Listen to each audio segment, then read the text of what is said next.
Hello and welcome to Lemon Drops Gaming. My name is Devin and today we will be discussing the top 10 rank 5 or higher cards.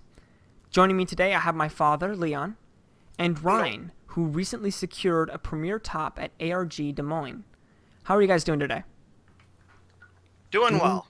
Doing well. Sweet.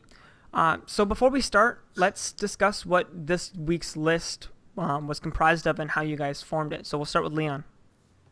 Okay, my requirements to make this list is first off the effects had to be good, and not just good, but good for this format.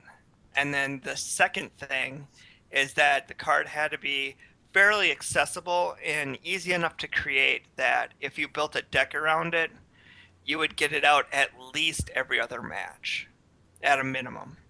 Okay, and what about you, Ryan? What were your requirements? My requirements were that when the card hit the board, it significantly changes the game, I guess. Just Yep. impact. Yeah, basically. I Okay, wanted, I wanted it to be more than a toolbox card. sounds good. Okay, well, let's just jump right on in. Number 10, we'll start with Ryan. Number 10 pick was Tyrus, Keeper of Genesis. Um, it's not too played right now currently, and that's why I'm giving it spot number 10, but it was so good when it came out that I feel like it deserves a spot up there. Um, Essentially, you can make it on an empty board, which is nice too, but you can also make it into an established board because you can destroy things when you attack. So, I mean, it's an all around just good rank 5. Okay.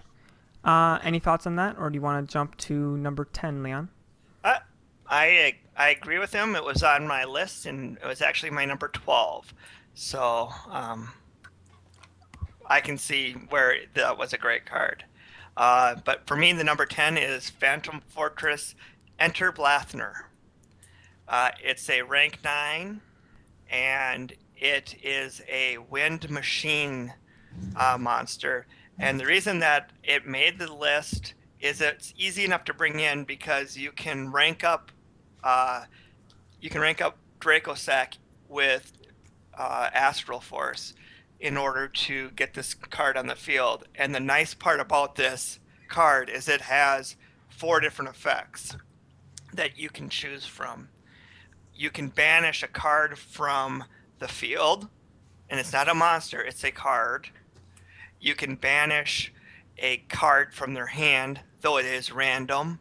But if you know they picked up one card and that's the only card in their hand, it's pretty nice to be able to banish it. You can banish a card from the graveyard, and you can also banish a card from the top of the deck. And the really nice part about this card is there's no targeting. So it's not stopped by some of those painful cards. So Phantom Fortress Enter Blathner is a really cool card. I feel like it wouldn't. It just doesn't get played. Like, I've never actually seen it played before. I came across it and I was thinking about it and how to get it on the field, and I'm actually debating trying to put together a deck to feature it just because it is really good in the current meta, because you got to get rid of a lot of the stuff that's out on the field right now. You want to be able to get rid of Dante. You want to get rid of both of the Shaddoll fusion monsters, and because of that, I think it's worth doing. And with rank up Astral Force being able to come back to hand fairly easily, and Dracossack not being difficult to make, I think it's a pretty safe card to be able to make and not too terribly difficult to create. What are your thoughts on that, Ryan? I might argue that rank 7s are actually pretty difficult to make right now, considering most of the decks that made them got hit and then soul charges at 1. I just don't see rank 7s happening that often. I think the only deck I could think of that even is remotely rank 7 and it's not rank 7 whatsoever is Sylvan's. Or Mermails can make them, but Oh, yeah, and Mermails. But, I mean, even Mermails are non existent anymore, you know? I guess I would never have put it on a top 10 list, I guess. But I can see where it's a good card, and I can also see where it would be good against the meta. I just don't think it'll ever be played that much. But anyway, on to number 9, starting with Leon this time. Number 9 is another rank 9 monster. Oh boy. And this is Coach Lord Ultimate Trainer. It's fairly easy to make by ranking up any rank 8 monster using the Argent Chaos Force rank up card. And the thing that's really nice about this is you can add cards to your hand and it cannot be targeted. So, and it's 3,800 attack, or 3,200 attack, I'm sorry. And that makes it hard to get over the top of. So, with all those combined, it's not too terribly difficult to make. It's not easy to make, but it's not too terribly difficult to make. I really like that card in my decks. Okay, I think I have the exact same problem with this one as the last one. Like, I don't see rank 8s getting played that much. I mean, obviously you actually played puppets, right? Yeah, gimmick puppets. Gimmick puppets that, yeah, they spam 8s. So I guess you can easily get it if you build that deck. But I just don't see that kind of deck out there, so I don't understand why. That's why I made it to 9 for me, is the fact that it was easy enough to make using gimmicks, where some other cards just are harder to get out there. But okay, that's where I'm at. Okay, Ryan, how about you? My number 9 is Gaia Dragon, the Thunder Charger. Okay. The reason I put it at 9 only is because it's basically like its sole purpose is pretty much just to steal games. Yep. But the fact that I can steal games like that is just so powerful that I felt like it deserved a spot in the list. It's very convenient, especially if you need to go through a combo or whatever and you can't attack with said guy. Yeah. It also makes cards like Volcasaurus a lot more unfair. Yes, it does. Okay. Moving on to number 8, starting with Ryan. I guess that brings me to my number 8, which is number 61, Volcasaurus. Oh. For the same reason as Thunder Charger, I just felt like it does Thunder Charger's job a little bit better than Thunder Charger does. Like, it'll steal games a little more. It'll steal games easier than Thunder Charger will, but usually it's a combined effort. Mm-hmm. Okay. I mean, there's not really, I don't think a whole lot to say about it. I mean, it has a big impact on the game when you play it, so I get it. My number 8 is Photon Strike Bouncer. I like the effect. I like its attack. I like pretty much everything about it except for the fact that it's rank 6. And if rank 7s are hard to get out, rank 6s are harder. I don't know why, just are. But 2,700 attack is enough to help get you over most everything that tries to stall you out. And inflicting 1,000 points of damage and negating a card effect is pretty awesome also. It is actually a really solid point. Like, I don't know why, but there's just no level 6s being played whatsoever, so rank 6s are impossible to... Well, they're not impossible, because once we get into the pendulum summoning, I mean, rank 7s and rank 6s are going to come out pretty simple. But that said, we need to wait for pendulums to come out solid and not just kind of sporadic as they are right now. Mm-hmm. That makes sense. Okay, so now we're on number 7, I believe. Number 7, I have number 74, Master of Blades. Okay. I think it has a better effect than Photon Strike Bouncer. It's a rank 7, so it's a little easier to get out than rank 6s. And the Master of Blades, instead of stopping a monster, it can stop any card on the field, including traps and spells. So very, very convenient. Any thoughts on that, or do you want to jump to 7, Ryan? I didn't put Master Blades in my list, but it's a good card. The only time I ever found it being really played was when Dragon Rulers needed something they could make against each other at certain points. Yep. There just weren't enough rank 7 cards around. Yeah, they had. I mean, like, generally, like, people look at that card now and they're like, it's a good card, but I don't have space for it. Yep. No, I totally get it. Okay, so to your number 7. My number 7 is Mermail Abyssagaios. I know rank 7s aren't that prevalent right now, but Abyss Gaios is one of those cards that, when it hits the field, it generally wins games.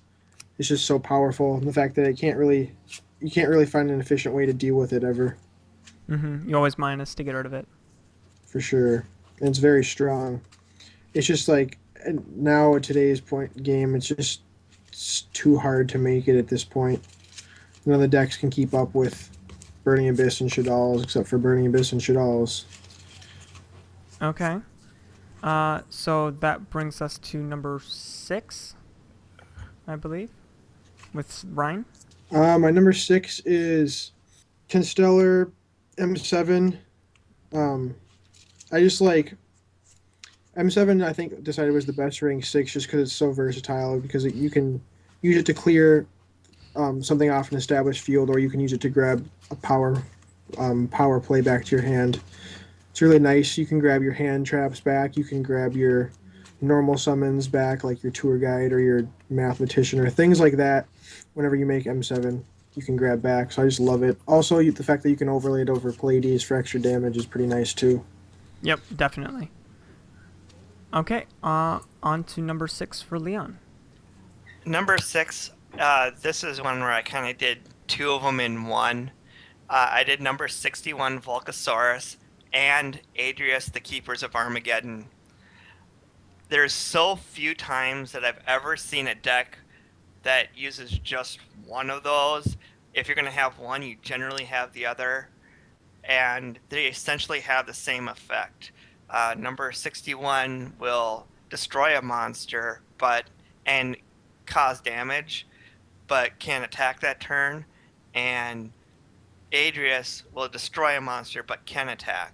So if they have one monster in the field, you bring Adrius out, you destroy their monster, you attack. They have 2 of them, you bring out Volcasaurus, you hit them for damage.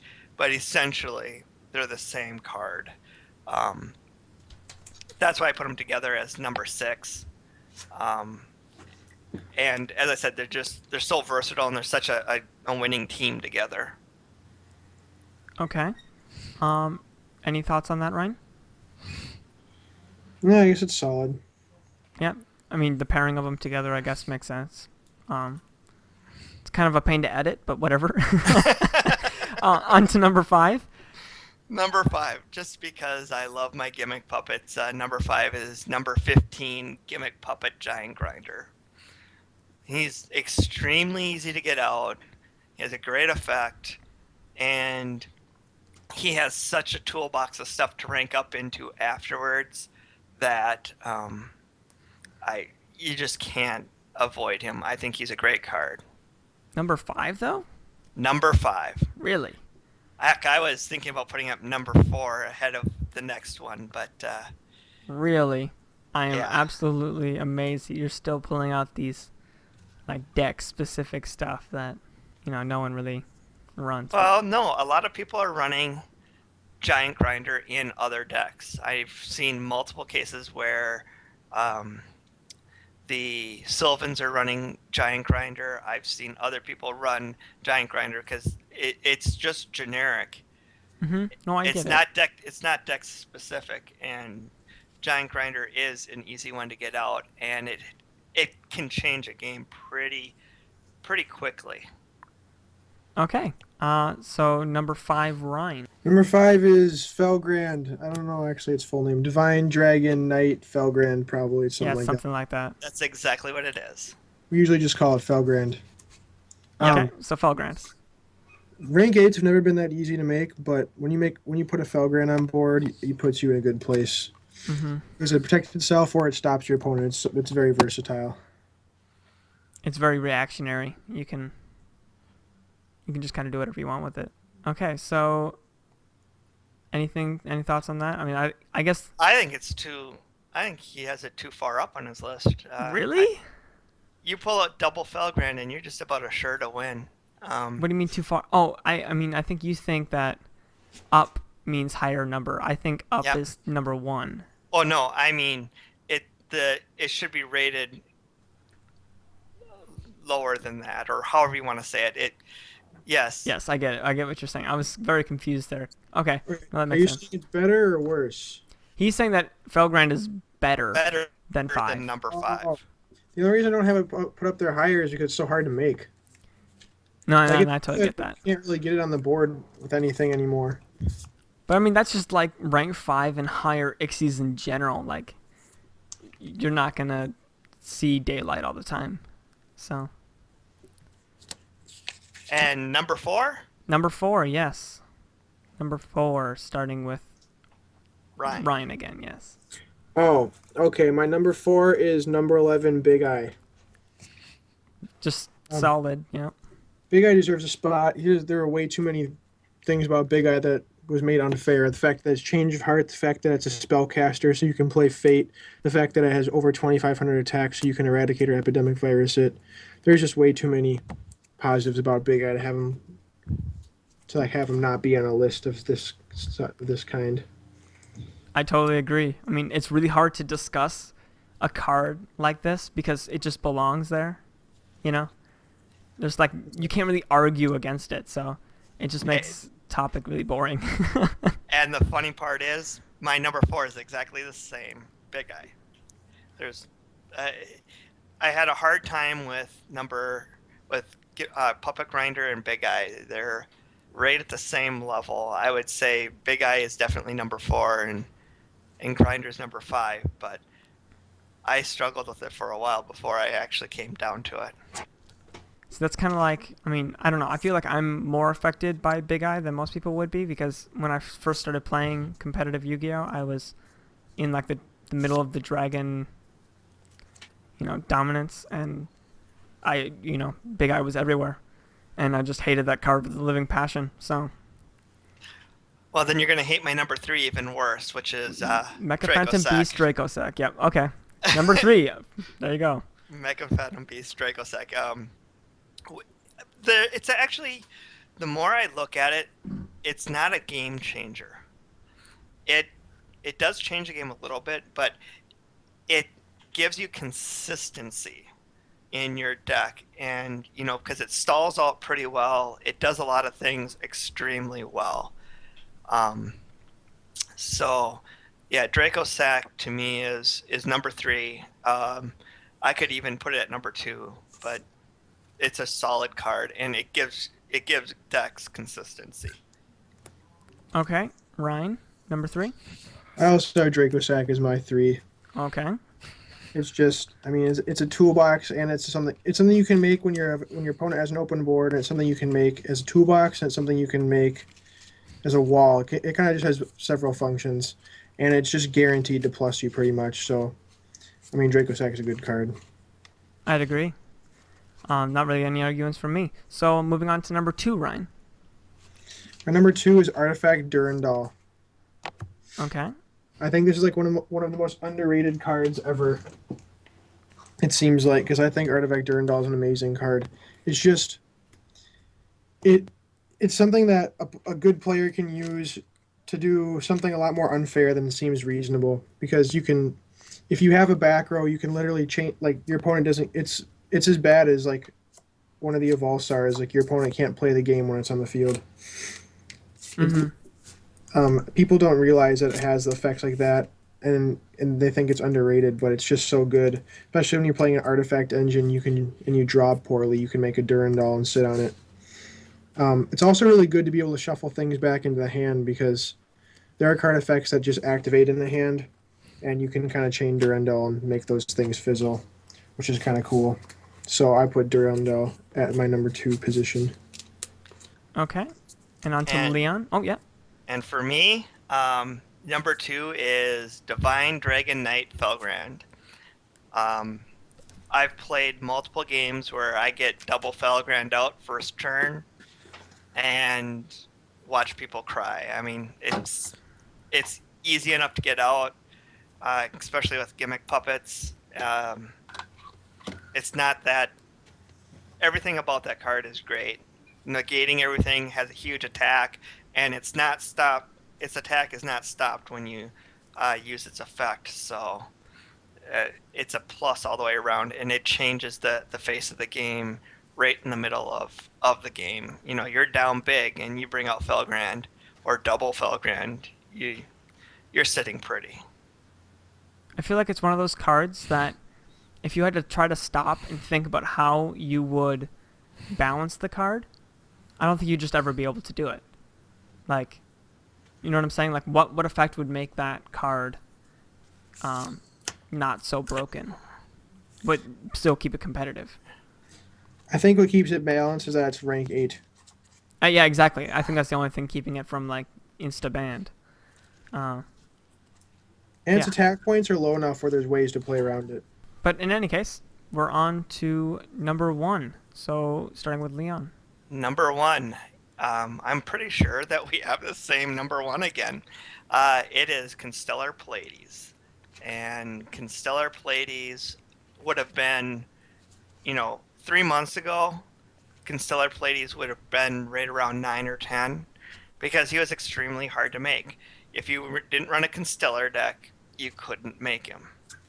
But now that